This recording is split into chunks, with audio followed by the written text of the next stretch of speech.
Hi, this is Anton from Hello Clerk. In Hello Clerk we do financial apps for Atlassian Jira.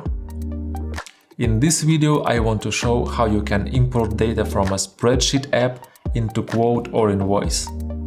For example, we have this data in our spreadsheet app. All we need to do is just copy-paste it from here into Quote or Invoice editor. So we just select the required rows, click copy, then go to Clerk Invoices or Clerk Quotes editor, add an empty fixed price item and click paste. So as you see, all our spreadsheet app data is here. Pretty easy. Thank you for watching this video. Let me know if you will have any questions. And try our apps for free in the Atlassian marketplace.